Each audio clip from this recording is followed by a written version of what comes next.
Hello guys, welcome back to my channel Pavan blogs 30. So ఇవాళ అయితే నేను మా హోమ్ టౌన్లో మా ఇంట్లో ఉన్నాను అనమాట.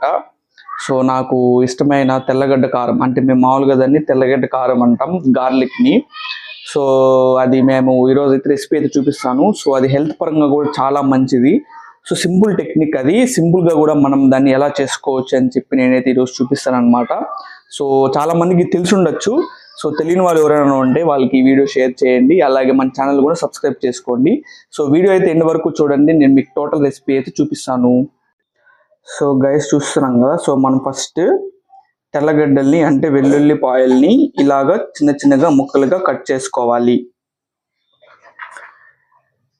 కట్ చేసుకున్న తర్వాత మనం ఇలాగా దంచుకోవాలన్నమాట. సో మా ఇంట్లో అయితే ఇది ఉంది, మేము దీన్ని రెగ్యులర్గా వాడుతుంటాం, దీంతో దంచుకుంటాం అన్నమాట. సో మీ ఇంట్లో ఏమన్నా ఉన్నా కూడా దాన్ని దంచుకోవచ్చు. ఇలాగ బాగా స్మాష్ చేసుకోవాలి మంచిగా. సో గైస్ చూసాం కదా, సో ఇలాగైతే మనం దంచుకోవాలి బాగా. సో దీని తర్వాత మనం కొద్దిగా ఉప్పు, దాని తర్వాత కొద్దిగా కారం, తగినంత కారం కూడా వేసుకోవాలి.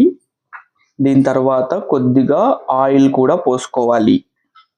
మనకి ఎంత కావాలంటే అంత ఆయిల్ పోసుకునేసి, దాని తర్వాత నెయ్యి కూడా కొంచెం వేసుకోవచ్చు. మనం నెయ్యి వేసుకోవాలన్నా కూడా కొంచెం, మీరు తినాలనుకుంటే నెయ్యి కూడా కొంచెం వేసుకోవచ్చు. ఆ తర్వాత దీన్ని ఇట్లాగా గార్నిష్ చేసుకోవాలి. బాగా రొటేట్ చేసుకున్నాక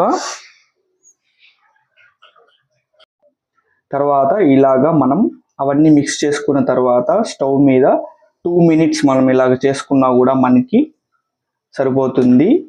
మొత్తం కూడా వేగిపోతుంది మంచిగా. సో 2 minutes తర్వాత స్టవ్ మీద బాగా బాయిల్ చేసుకున్న తర్వాత ఇలాగైతే అవుతుంది. సో ఇదే అనమాట ఫైనల్ రెసిపీ. సో జస్ట్ మనకి ఇది 5 minutes అయితే మనం దీన్ని రెడీ చేసుకోవచ్చు. ఇలాగ వచ్చిన తర్వాత మనం చపాతీస్లో కానీ, దోశ, ఇడ్లీలో కానీ, దేంట్లో అయినా కూడా, రైస్లో అయినా కూడా మనం కలుపుకొని అయితే తినొచ్చు.